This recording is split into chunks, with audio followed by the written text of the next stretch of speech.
everyone, welcome back. I hope you had a wonderful week of reading and I got all your questions from your teachers. And let's dive in. All right, this question from Sebastian Phillips' class in Boston. Does Bowen like racing and does Knox like playing video games? And the answer is yes! My oldest son, Elliot, in real life loves running track. He actually does hurdles. And my middle son, Tilden, who Knox is based off of, loves playing video games. And he loves playing Minecraft and all sorts of video games. We don't always let him, but he really does love it. Question from Miss Shea's class in Richmond, Canada is, who does Knox in real life miss more, his dad or his dog? During this period, it was very, very hard. It was a period of separation, a lot of turbulence in our lives, and I would have to say that Knox in real life missed his dad more than his dog, but it's a tough call.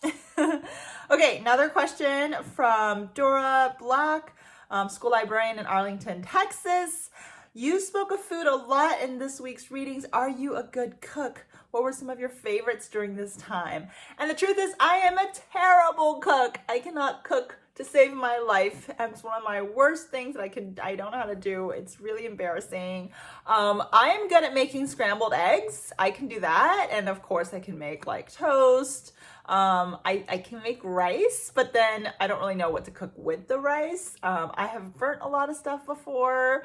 I have undercooked things. I've had broccoli that's like, you can't even bite into it. Broccoli that feels like you're eating a Lego.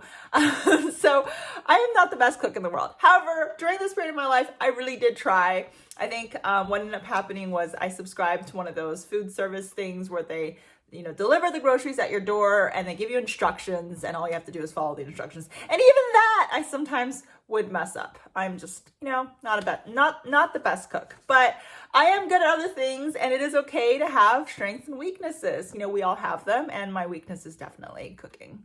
Another question I got this week from Ms. Herrera's class in Walnut Creek is, in chapter 18, Knox's mom has a friend that lives in Walnut Creek.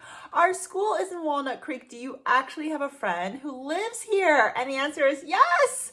I used to live really close to Walnut Creek in the East Bay, in the Bay Area, and my best friend from college to this day lives in Orinda, which is really close to Walnut Creek. And we used to go to Walnut Creek all the time. We would love to go to this park and you could ride your bike. It was so much fun. And you can actually get these amazing milkshakes right next to this park. And we would go to this place, the milkshake, what was it called? I think it was called Mooya. And we would go there and we get milkshakes and get burgers. Oh, it was so good. Another question is related to food from Ms. Mills' class in Vancouver. What is a long life noodle? Okay, a long life noodle is just a noodle that you make from scratch. And in Chinese culture, you can make this noodle and stretch it super, super long. And the longer you stretch it, the better it is because it symbolizes having a really long life. And so you eat these long noodles on your birthday usually. Great question. Another question from Miss Link's class in American Canyon, California. The students had many questions this week, quite a few related to the mom losing her job and the sadness she experienced. Knowing that the story was inspired by your family, they wanted to know how close the mom's experience was to your own. It's a great question. During the pandemic, it was really, really hard. And a lot of us, I feel like, did not really know what our situation was going to be at work. I'm a writer, so I knew that I could always keep writing, but I wasn't sure if we were still going to be able to do school visits, which is a source of income for a lot of authors. And we weren't even sure if people were going to still keep reading, our books going to be able to be published because there was like a breakdown in the supply chain. Was there even going to be enough paper?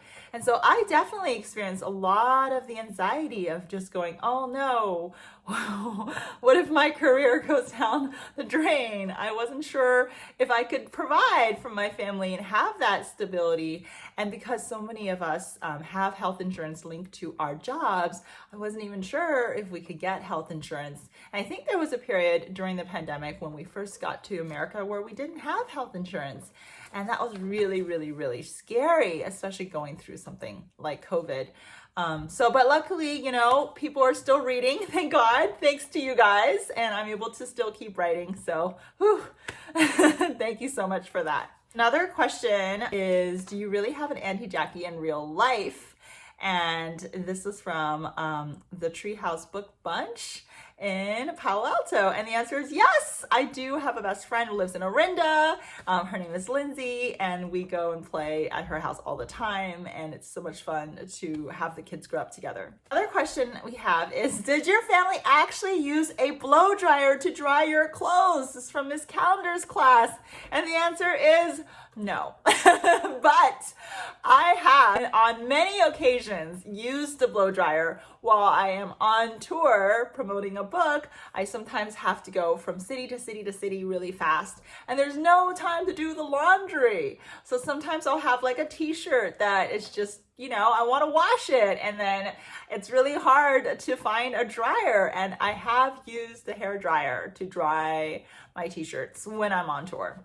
So guilty of that. Who is your favorite character? This is from Mrs. Halber's class in Cottage Grove.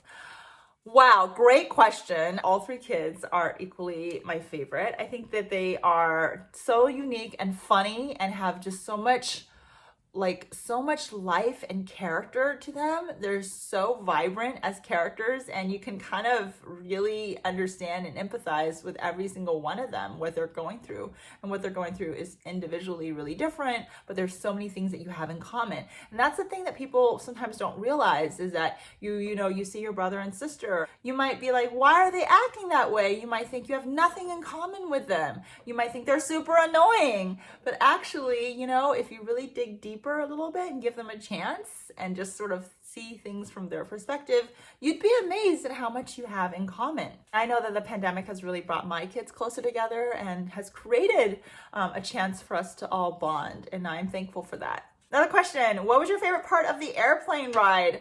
Honestly, it was sort of when we landed, just feeling this relief, even if it was a false sense of security, but just a relief of, we made it, we're here, we're in America, hopefully we'll be safe. And it is a false sense of security because, of course, the pandemic spread everywhere, so we weren't necessarily safe, but it was nice to be back in this country, where I grew up, and be able to share with my kids what that experience is like. And I really, really, really love that they got to go to American schools and have this amazing experience. Final couple of questions. Did any of you guys get COVID in real life? And the answer is yes, we did finally get COVID, but it wasn't until this year, 2022, we got it over spring break. And it was not fun, but we made it through it. Last final question. Does New From Here connect to the front desk books you've written? And the answer is no, they do not connect. However, they are both featuring really lovable and very real families that, are full of ups and downs. They experience ups and downs as a family. They have flaws. They're not perfect people. And I think that there is the same feeling of, going through something together, braving the world. The world is changing. The world has all kinds of issues and challenges. But if you look at it with bright eyes and you look at it with an open, welcoming attitude, you can get through anything. And I really believe that. Thank you so much for listening to me. I hope you guys have a wonderful reading week, and I can't wait to hear more of your questions. Bye, everyone.